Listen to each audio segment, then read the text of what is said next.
Welcome back, it's Graham. And on my teacup that I showed you the other day, I did actually read it out. It's patient, love is patient and kind, and love never fails. And I just thought of that word kindness because the other day, I, like several others of my immediate neighborhood, received a package. This is it. It's a paper doily, and inside that plastic, I have a cinnamon roll. And all of that was put together and tied up with a proper little bow here, and a heart on it, and the little words, baked with love.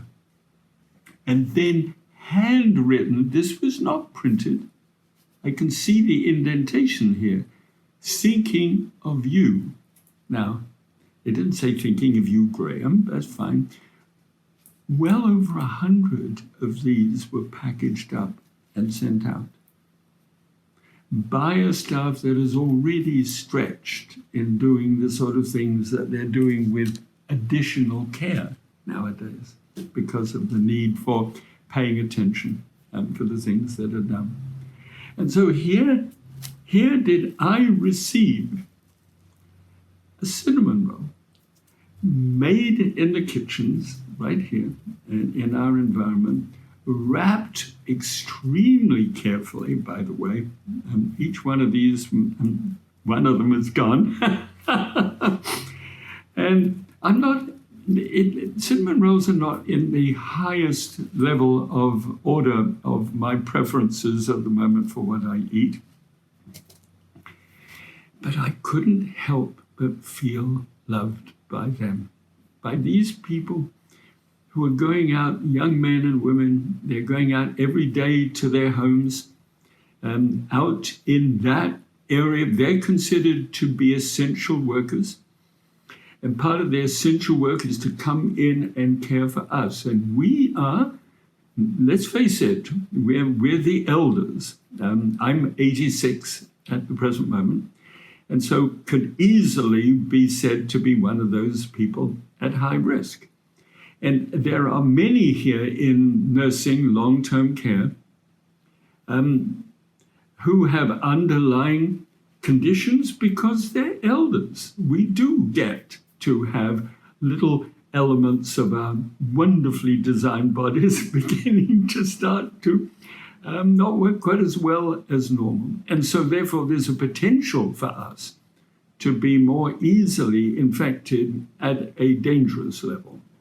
And so therefore what's been happening around me at the moment is there's a man called Gary Dewhurst, and he has a wife whose name is Erin. And they and this amazing staff who are here decided very early on that they would care about us, residents here, long-term residents, in a way that would look as though they were leaning into our lives to get us to be more disciplined. And they did that without what I would call insistence. They didn't insist. There is a scripture which says that love does not insist on its own way. And I don't think God insists. And I don't think he would have us insist either. So they didn't insist, but they suggested. And we listened because we were supposed to listen to those who were given authority over us, especially at times of great need like this is worldwide.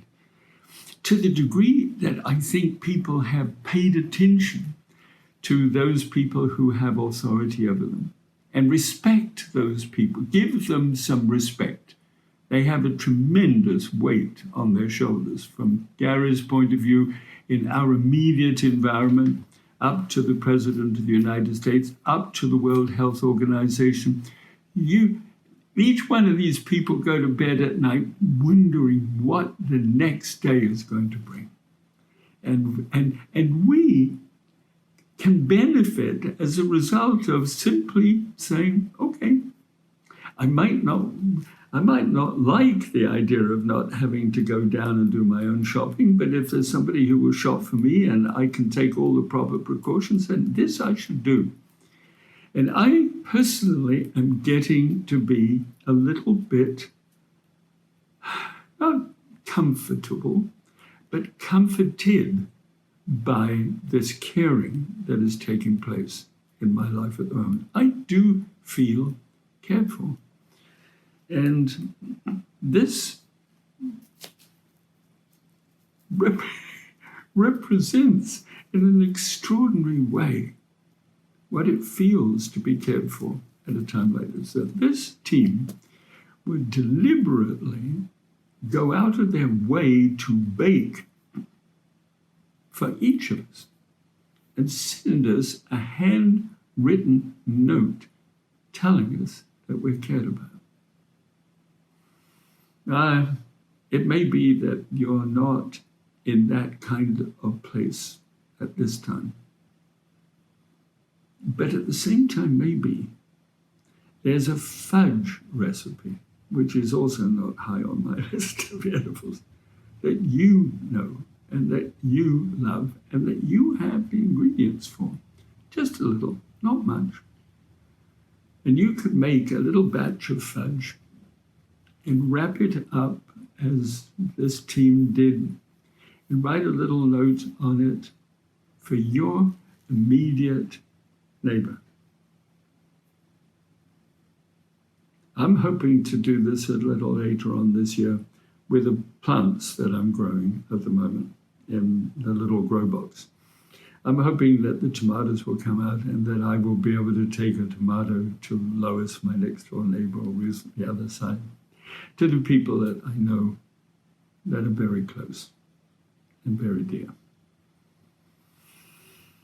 I think as a human being, I am encouraged to consider that I can be a person that can be loved.